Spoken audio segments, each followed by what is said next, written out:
Bueno, es un privilegio maravilloso el unirme a ustedes juntos en casa. Cuando estaba más joven, estaba creciendo allá en Canadá, tenían esta publicidad para una cerveza en Canadá. Decía, Molson es mejor. Ahora, sucede que 3 de mis 4 años, cuando estaba en la universidad, yo viví en una residencia de varones llamada Molson Hall. Te podías saber quién puso el dinero para eso. De hecho, habrían 3 residencias construidas de la misma manera. Estaba Molson, Garner y McConnell, residencias que habían sido construidas igual. Estas 3 residencias estaban construidas de la misma manera, tenían 2 alas y las 2 alas se unían y había un frente de vidrio y detrás del vidrio había una escalera en espiral que subía 6 o 7 pisos. Había mucha competencia entre estas 3. Si había alguna cosa en la universidad, por ejemplo, el gran porcentaje de sus... y Molson Hall regularmente ganaba. Y Molson es mejor. Pero esta Navidad en particular nos habíamos quedado atrás, no planeamos. Ustedes van a encontrar esto difícil de creer, pero en aquellos días las cosas como las residencias de hombre de hecho decoraban para Navidad. Y era una competencia no declarada en la que quién tendría la mejor decoración. McConnell tenía sus luces, la otra tenía sus luces, pero nosotros no habíamos hecho nada. Luego, 3 noches después que el lugar se cerró por las vacaciones de Navidad, algunos de nuestros estudiantes fueron al Instituto Neurológico de Montreal. El instituto tenía un gran árbol que había sido entregado desde las montañas en un camión. El árbol estaba allí amarrado con toda esta cuerda a su alrededor y estaban esperando que los trabajadores vinieran la mañana siguiente y lo levantaran y lo decoraran. Pero nuestros estudiantes lo robaron. Él le tomó varios de ellos para que pudieran levantar todo eso. En eso tuvieron éxito y doblaron un poco las ramas para que de alguna manera lo metimos por la escalera de espiral y llegó hasta el 6º piso. Y luego cortamos las ramas y salieron las cuerdas y salieron todas las ramas y se cayeron. Y ustedes pueden ver a través de las... Y no había manera de bajar las escaleras luego de que todas esas ramas tapaban el camino. Cruzando el edificio, colgando del techo, había una gran bandera que decía Molson es mejor. El siguiente día, el jardinero puso su propio cartel. El jardín es mejor. Pero el consenso alrededor de la universidad es que aunque Garner ganó en gramática, porque el superlativo es más grande que el comparativo, pero nosotros habíamos ganado en retórica. Porque algunas veces es más poderoso continuar diciendo A es mejor que B en ese frente o en aquel frente. Y entonces, de manera acumulativa, tú estás diciendo A es superior. Pero lo estás diciendo de una manera retórica que es poderosa. Así que el escritor de Hebreos, una de sus palabras favoritas es mejor. En el capítulo 1, Jesús es mejor que los ángeles. En el capítulo 3, es mejor que Moisés. En el capítulo 4, es mejor que Josué. En el capítulo 5, es mejor que Aarón. En el capítulo 7, su sacerdocio es mejor. En el 8, su pacto es mejor. En el capítulo 9, su sacrificio es mejor. Su santuario es mejor. Jesús es mejor, ¿no ves? En ninguna parte dice que Jesús es el mejor, excepto retóricamente. De eso se trata todo el libro. Y mientras ves todas las cosas con las que Jesús lo están comparando, tú descubres que en un frente tras otro, Jesús es mejor. Ahora se me ha pedido que hable de Jesús, de su mejor sacerdocio. Se me dio la sección del capítulo 4, del versículo 14 en adelante. Creo que estaban tratando de limitarme. Porque este tema del sacerdocio empieza en el capítulo 2 y sigue hasta el capítulo 13. Tenían miedo de que entonces se expusiera todo el libro. Así que me dieron una pista. Les dijeron, ¿qué haces si nos enfocamos en 3 pasajes en este bloque para mostrar las glorias prácticas del sacerdocio superior, mejor de Cristo? Y me dieron estos 3 pasajes. Número 1, capítulo 4, versículo 14 al 16. Número 2, capítulo 6, versículos del 13 al 20. Y número 3, capítulo 7, versículos 23 al 28. Nos vamos a enfocar en esos 3. Y ahora nos vamos a recordar que el primer pasaje, el capítulo 4, versículo 14 al 16, fue uno de los del cual Michael Horton habló anoche. Si quieres escuchar una excelente exposición de ese pasaje, escúchalo a él. Esto será una revisión. 3 puntos. Un punto principal de cada uno de estos 3 pasajes. Estamos lidiando con Jesús, el sumo sacerdote, el gran sumo sacerdote.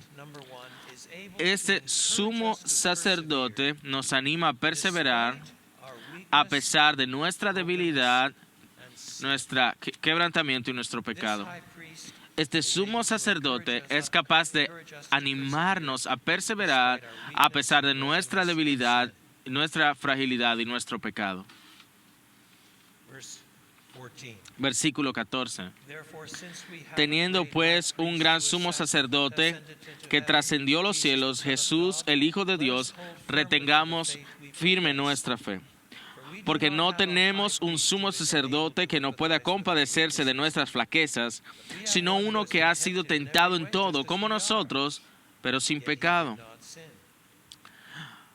Por tanto, acerquémonos con confianza al trono de la gracia para que recibamos misericordia y hallemos gracia para la ayuda oportuna.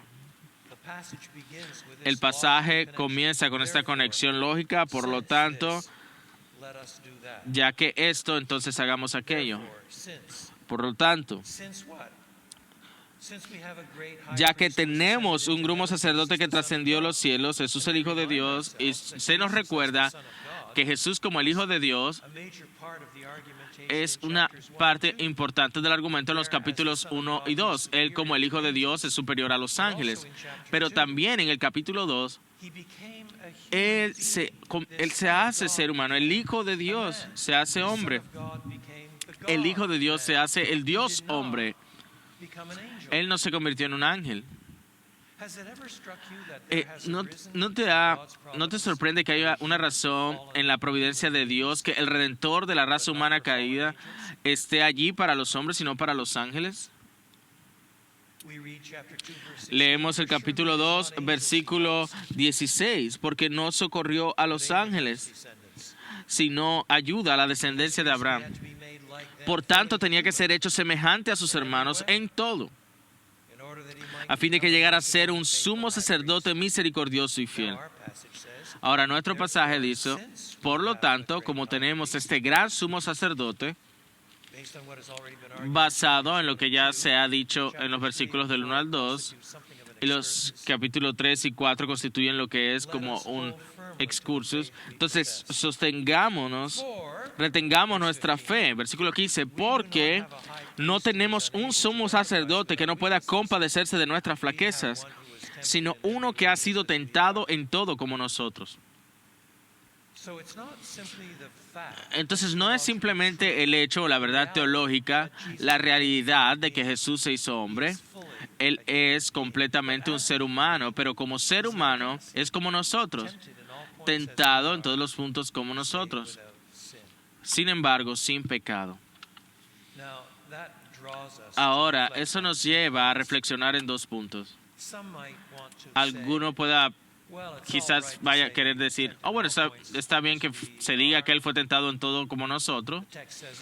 El texto lo dice, yo lo creo, pero francamente fue diferente para Él. Ciertamente no podía pecar, ¿o sí? Y si no podía pecar, entonces no es como yo, porque yo sí puedo pecar. Él fue guardado de pecar, ¿no? Esto levanta lo que teólogos a través de los siglos han llamado la impecabilidad de Cristo. La impecabilidad de Cristo habla acerca de que Jesús no podía caer. Ahora, si no era impecable, si podía haber caído, y si hubiera caído, entonces todos los planes redentores de Dios se hubiesen sido frustrados. En la mente de Dios, Jesús es el Cordero inmolado desde antes de la fundación del mundo, de acuerdo a Apocalipsis. Si hubiese podido caer, todo eso se hubiese desmoronado. Él fue herido por nuestras transgresiones, Isaías dice, molido por nuestras iniquidades. Todo eso no hubiese importado, porque entonces era pecador y sería condenado. Así que los teólogos han argumentado, y pienso que ciertamente, que hay muchos textos que insisten que Jesús fue impecable, es decir, no podía caer. Pero si no podía caer, ¿qué significa decir que fue tentado en todo como nosotros? Porque hay una categoría de situaciones pecaminosas que ciertamente Él nunca experimentó. Él nunca fue tentado a pecar. Cuando yo soy tentado a pecar, es de alguna manera en la que he pecado antes. Es decir, Jesús no fue tentado a pecar de una manera que Él ya hubiese experimentado. Jesús nunca fue tentado para pecar nuevamente o repetir algún pecado. Él fue tentado en todos los puntos como nosotros, en toda la gama de experiencia humana, excepto que nunca Él pecó. Ahora, nuestro pasaje no está luchando con todos los detalles de la doctrina de la impecabilidad. Hay otros pasajes que hablan en ese punto. Y como este no es uno de esos, tenemos que preguntarnos, ¿cuál es el punto aquí? El punto aquí no es luchar con la impecabilidad de Jesús, sino el capacitarnos, el darnos un vistazo de cuán completamente Jesús se compadece de nosotros en nuestro pecado y en nuestra debilidad. Eso es parte de la función de su rol como sumo sacerdote. Versículo 15. Porque no tenemos un sumo sacerdote que no pueda compadecerse de nuestras flaquezas, sino uno que ha sido tentado en todo como nosotros, pero sin pecado. Por tanto, acerquémonos con confianza al trono de la gracia. Ahí está la parte práctica. Es al final del versículo 14 y al comienzo del versículo 16. Versículo 14, retengamos nuestra fe. Versículo 16, acerquémonos a la luz de este sumo sacerdote compasivo. Acerquémonos al trono de la gracia para recibir la misericordia y la ayuda oportuna. No es como si Dios no supiera acerca de nuestras necesidades. El Dios omnisciente lo sabe todo. Pero Dios el Hijo, Dios el ser humano, Dios el Dios hombre, no solo sabe no solo por la omnisciencia, sino también en virtud de su experiencia.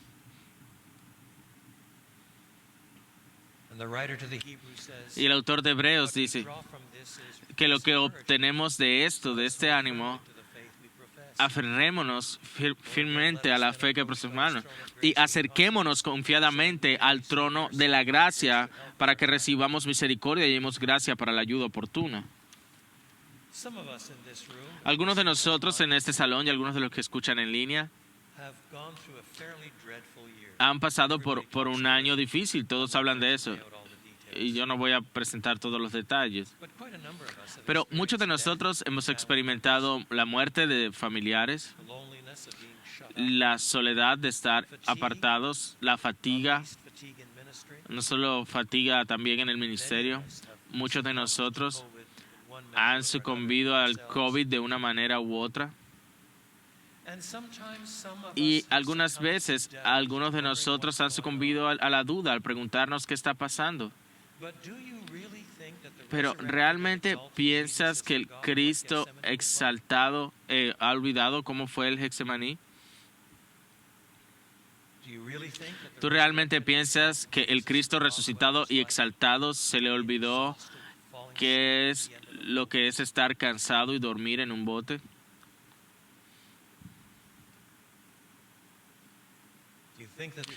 ¿Tú crees que el Cristo resucitado y exaltado se le ha olvidado el levantarse temprano en la mañana antes del amanecer para orar?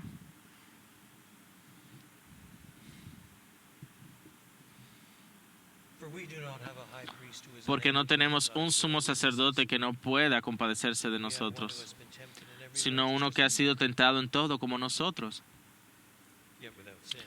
pero sin pecado.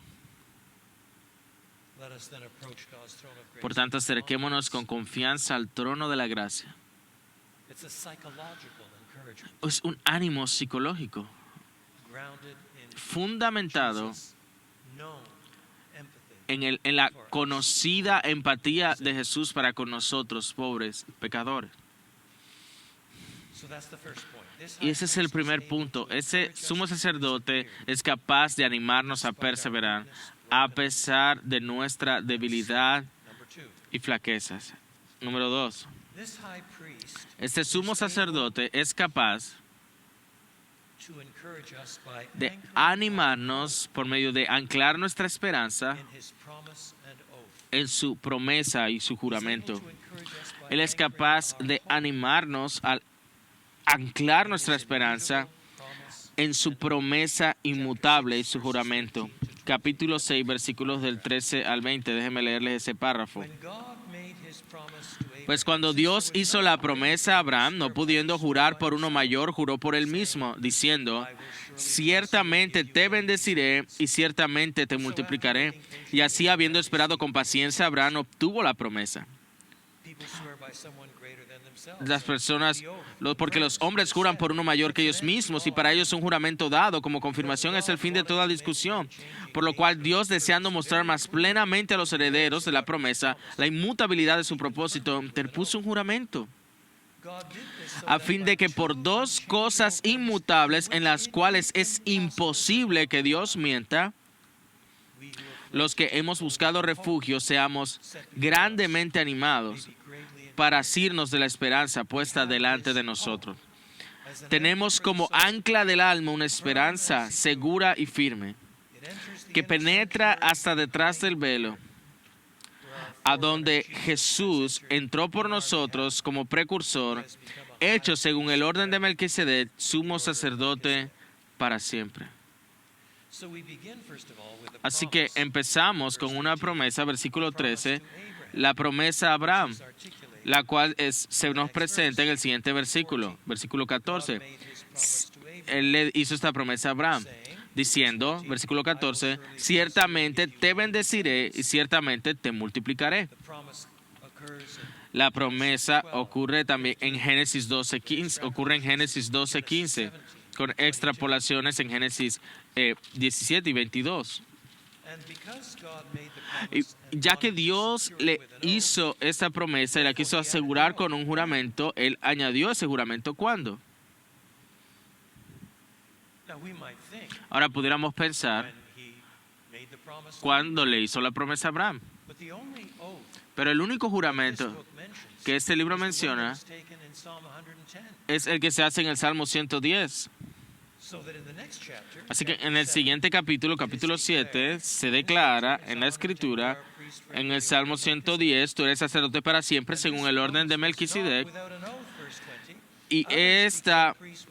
Y por cuanto no fue sin juramento, pues en verdad ellos llegaron a ser sacerdotes sin juramento. Pero por él un juramento el que le dijo, el Señor ha jurado y no cambiará, tú eres sacerdote para siempre. Por causa de eso, Jesús ha venido a ser fiador de un mejor pacto. En otras palabras, nuestro pasaje, capítulo 6, versículos del 13 en adelante, dice que Dios hizo una promesa a Abraham y para hacerlo más certero, para que estuviéramos aún más convencidos, Él añade un juramento 1000 años después.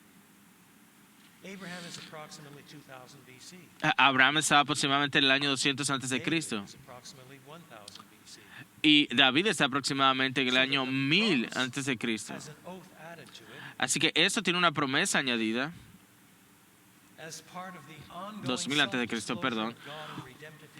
Como algo que se desarrolla en la historia redentora, donde más es añadido para que los herederos fuesen fortalecidos. Mire el argumento una vez más. Así que luego de esperar pacientemente, de esa promesa de que vendrían muchos descendientes, Abraham obtuvo la promesa. ¿Cómo recibió Abraham la promesa de muchos descendientes? Bueno, debe referirse al nacimiento de Isaac. Fue el primer paso, no fue todo, pero la promesa fue cumplida. De tu simiente vendrán descendientes. Y él vivió lo suficiente para ver el descendiente de esa promesa. Isaac llegó. Pero se nos dice que Dios añadió un juramento que Él juró por sí mismo. Hoy las personas juran por cualquier tipo de cosas, pero siempre mirando que la cosa por la que juramos o la persona por la que juramos se ponen en un pedestal. Juro por la tumba de mi madre. Algunas relaciones familiares son tan malas que eso no dice mucho, pero es un comienzo. Mis corazones, eso es lo que mantiene nuestro cuerpo funcionando. En nuestras cortes colocamos las manos sobre la Biblia. Por eso que eso valoras altamente, haces un juramento. Entonces, ¿por qué jura Dios aquí? Ya que no había nadie más grande por quien jurar. ¿Qué va a hacer? ¿Jurar por el arcángel Miguel? No hay uno más grande, por lo tanto él jura por él mismo. Ahora déjeme hablarle un poco de eso más, dice el escritor. Las personas juran por uno mayor que ellos, versículo 16, y para ellos un juramento dado como confirmación es el fin de toda discusión. Eso no significa que Dios puede que haya mentido si no haya hecho un juramento. Usted recuerda el pasaje fascinante en el Sermón del Monte donde Jesús de hecho prohíbe hacer juramentos. Jesús prohíbe hacer juramentos y aquí vemos a Dios haciendo un juramento. El capítulo 6 de Mateo dice, escuchaste que se dijo, jurarás y cumplirás tus votos al Señor, pero yo os digo, no jurarán por nada, ni por Jerusalén, y no jures por tu cabeza, porque no puedes hacer crecer ninguno de tus cabellos. Queriendo decir que tu sí sea sí y tu no sea no. Así que, ¿por qué está Dios jurando? Ahora, el punto es que en Mateo capítulo 6, Jesús está viendo a las personas que usaban los juramentos para practicar el mentir de manera evasiva. Cuando yo era un muchacho, nosotros diríamos, no, yo cruzo mi corazón esperando morir, pero todos sabían que si tú tenías la mano en tu espalda con los dedos cruzados, no contaba. Así que el tomar el juramento era una manera de mentir. Entonces se había desarrollado un sistema en algunos círculos en los días de Jesús, en los cuales los juramentos eran, se ponían en un ranking. ¿Qué era más importante? ¿Cuáles contaban y cuáles no? Ahora, si juras por Dios, si juras por Jerusalén, no, pero si juras mirando a Jerusalén, entonces se cuenta. Y cuando Jesús ve todas esas mentiras evasivas y garantizándolas con juramento, eso fue directo. Que tú sí sea sí y tú no sea no. Todo lo demás, toda esa mentira evasiva es pecado. Pero cuando Dios jura, cuando Dios toma un juramento, no es porque de otra manera estaba haciendo un truquito, cruzando sus dedos detrás de su espalda. Él lo está haciendo no por causa de su propia rectitud moral, sino por nuestra causa. Usted ve el texto, versículo 17, por lo cual Dios, deseando mostrar más plenamente a los herederos de la promesa la inmutabilidad de su promesa, interpuso un juramento. En otras palabras, ya le estaba diciendo la verdad. Pero el problema con nosotros, pobres pecadores, es que tenemos dificultades para creer la verdad. Así que Dios condesciende a jurar, a hacer un juramento en su propio nombre, porque no hay nadie más grande. No porque entonces Él iba a mentir, sino porque quizás nosotros no creyéramos. Algunas veces se ha dicho que el castigo del mentiroso no es que no sea creído, sino que él o ella no cree. Somos tan buenos en decirnos ciertas evasivas que Dios sabe lo difícil que es en nuestra pecaminosidad el creer. Pero Dios quiere mostrar a los herederos de la promesa la inmutabilidad de su propósito. Y Dios lo hizo así para que por dos cosas inmutables en las cuales es imposible que Dios miente, y las dos cosas, por supuesto, es la promesa y el juramento. Ambas garantizan la verdad.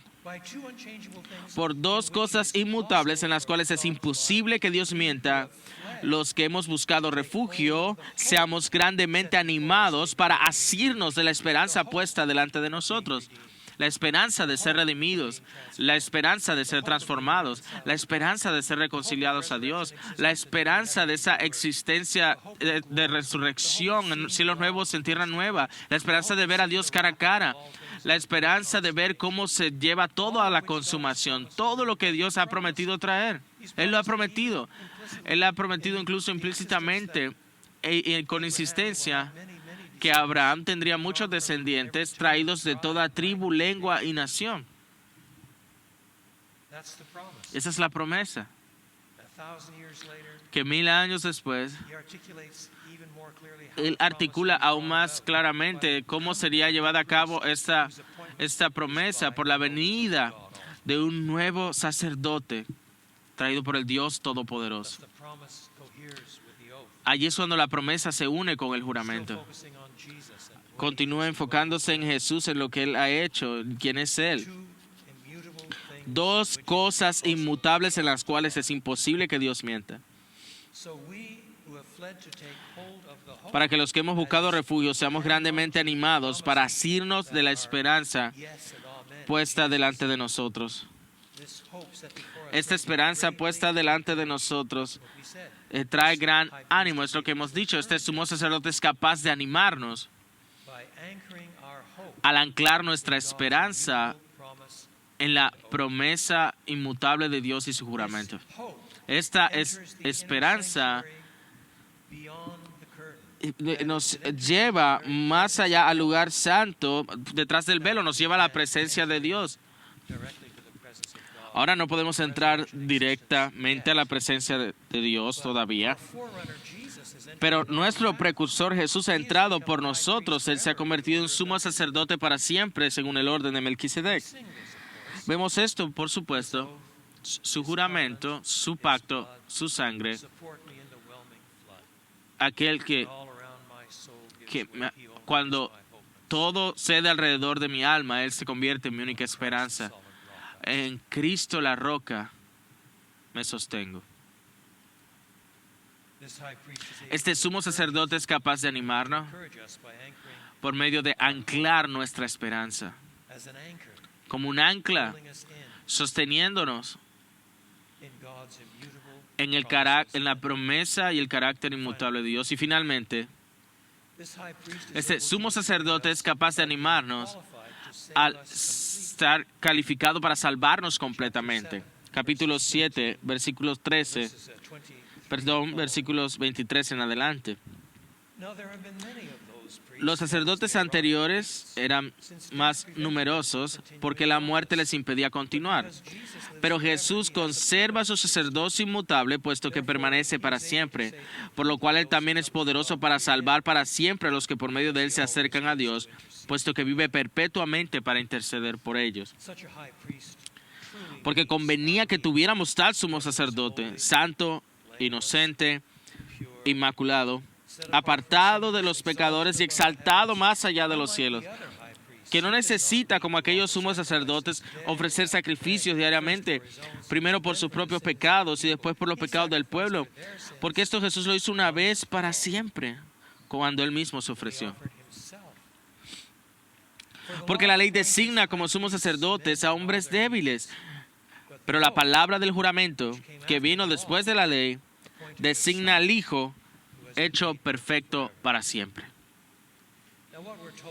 Ahora, lo que se nos dice en este párrafo es que Cristo está calificado para salvarnos completamente por causa de varias cosas. Número uno, porque Él vive para siempre y en consecuencia tiene un sacerdocio permanente. Así no era en el Antiguo Testamento, por supuesto, es un solo sumo sacerdote, pero eventualmente moría y debía eso ir a uno de sus herederos. Tú podías tener un sumo sacerdote como Elí, luego tuvo sus debilidades en cuanto a sus hijos, pero él murió en todo caso. ¿Y luego qué obtienes? ¿Quién quería tener a los hijos de Aarón como sacerdotes? Como sacerdotes de cualquier tipo. Han habido muchos de esos sacerdotes porque la muerte impedía que ellos estuvieran en oficio, pero Jesús conserva su sacerdocio inmutable. Él no tiene sucesores. Ninguno.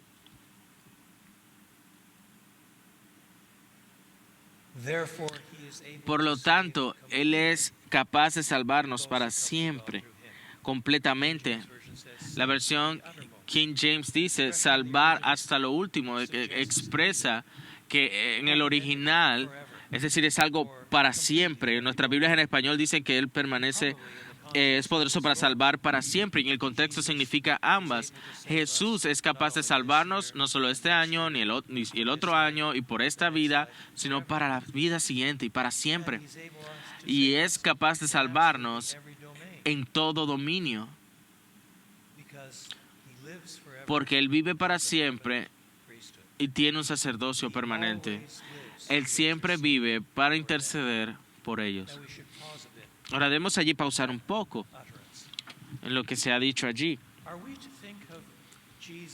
Debemos pensar de Jesús en el cielo a la diestra de Dios diciendo, pero sabes que yo tomé el lugar de ellos. No puedes borrarlos porque yo pagué el precio. Así es como Jesús ocupa su puesto en toda la eternidad, simplemente calmando el enojo de un Dios maligno.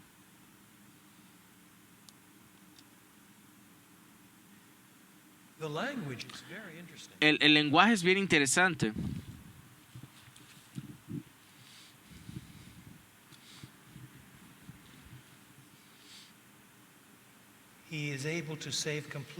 Es poderoso para salvar para siempre a los que por medio de Él se acercan a Dios, porque vive perpetuamente para interceder por ellos. El punto en el contexto es la permanencia de esta función sacerdotal. Y cuando empiezas a hablar de el Dios Trino y su compromiso para con nuestra salvación, hay varias áreas en las cuales tenemos que caminar lentamente y escuchar con atención. Es cierto que la Biblia insiste en que Dios está sobre nosotros en ira, pero la Biblia también insiste que Jesús está sobre personas en ira. Habla de la ira del Cordero en Apocalipsis. La Biblia también insiste que el Señor Jesús está sobre su pleno amor. Así que aunque Jesús fue enviado para cargar con nuestros pecados y recibir la ira justa que merecíamos, el hecho permanece que Dios hizo esto por amor. De tal manera amó Dios al mundo que dio a su Hijo unigénito. No podemos simplemente olvidar en nuestra teología que Dios está ante nosotros con toda su santidad y perfecciones y el juicio que merecemos. Y Él llega a eso, llega a nosotros en amor, porque Él es ese tipo de Dios.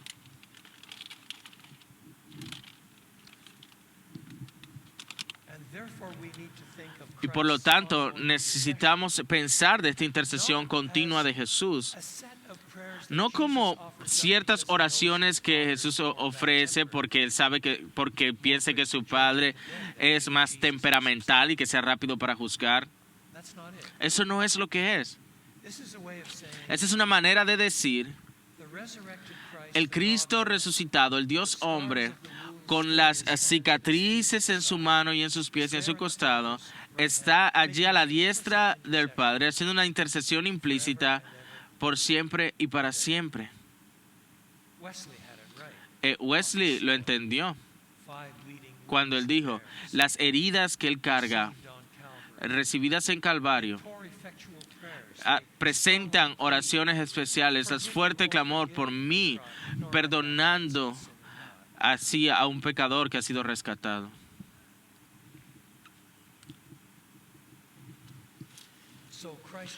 Así que Cristo está calificado para salvarnos completamente, porque Él vive para siempre y tiene un sacerdocio permanente anclado en su muerte sacrificial, la cual por diseño de Dios, por causa del amor de Dios, provee el sacrificio perfecto por nuestros pecados. En segundo lugar, ese nos dice que es santo, sin mancha, apartado por los pecadores, exaltado más allá de los cielos. ¿Qué tal sumo sacerdote? Realmente suple nuestras necesidades. No necesitamos un sacerdote que tenga cierta moralidad. No. Necesitamos un sacerdote que fuera tan perfecto como Dios es. Él es el Dios hombre. Y aunque estaba abierto a tentaciones como nosotros, Él era el Dios hombre.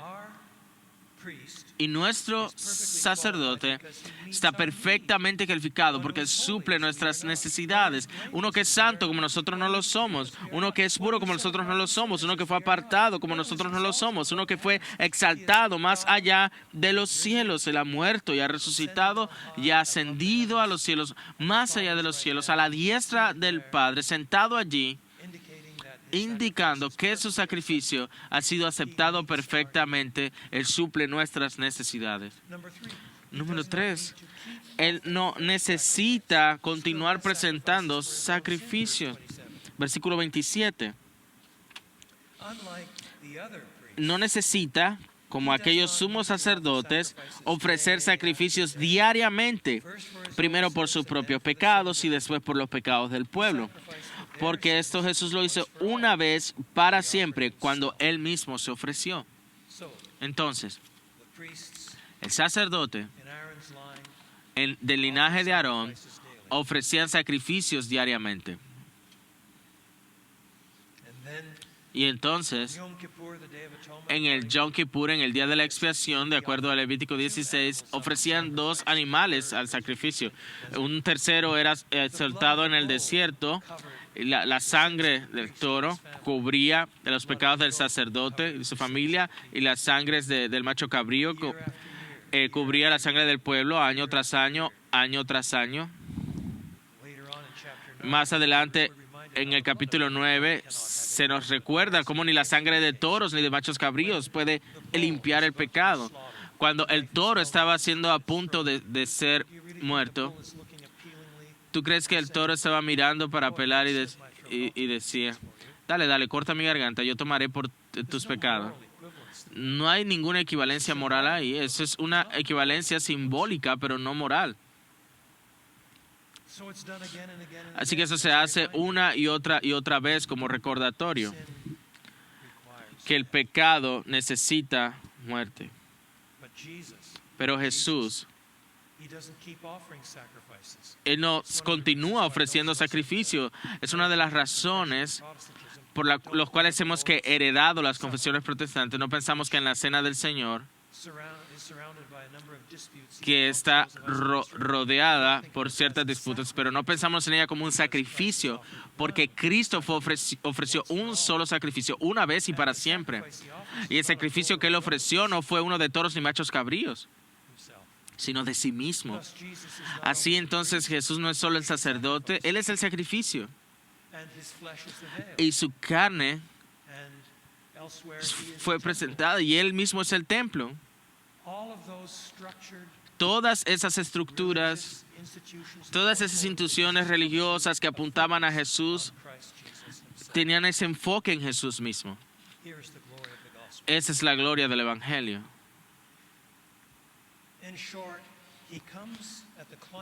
En breve, Él llega al clímax de la historia redentora. Se nos presenta como ese sacerdote eterno, el versículo 28, porque la ley designa como somos sacerdotes a hombres débiles, pero la palabra del juramento, es decir, ese que es hecho sacerdote para siempre, en el orden de Melquisedec, todos los atributos descritos hasta aquí, que vino después de la ley, es decir, la ley en el templo de Moisés, el juramento después de la ley, designa al Hijo hecho perfecto para siempre. Y si tú te preguntas, ¿cómo es que Jesús ha sido hecho perfecto? Si ya Él es perfecto, en este contexto, su perfección tiene que ver con su sacerdocio. Él fue perfeccionado porque precisamente murió y resucitó en nuestro lugar y se hizo el perfecto mediador. Y así, nuestro sumo sacerdote es capaz de animarnos al ser calificado de manera única para salvarnos completamente. Yo no sé de otra verdad que sea de mucho más ánimo que esa. Ante el trono de Dios tengo un sumo sacerdote cuyo nombre es amor, que vive para siempre e intercede por mí. Mi nombre está escrito en sus manos. Mi nombre está oculto en su corazón, escondido en su corazón. Sé que Él en el cielo se levanta y ningún poder puede de Él apartarme. Cuando Satanás me tienta la desesperación y me dice de la culpa en mí, yo miro al cielo y lo veo a Él allí, el cual pagó por todos mis pecados. Por causa de que el Salvador por mis pecados murió, soy encontrado libre, porque Él satisfizo la justicia. Y ahora lo miro a Él y Él me perdonó. Contémplalo allí, el Cordero resucitado, mi perfecta justicia, el Rey de gloria, el Rey de gracia. Unido a Él no moriré. Mi alma ha sido comprada por su sangre. Mi vida escondida está en Jesucristo el Salvador. Este es mi sumo sacerdote que es capaz de animarnos al estar únicamente calificado para salvarnos completamente. Oremos.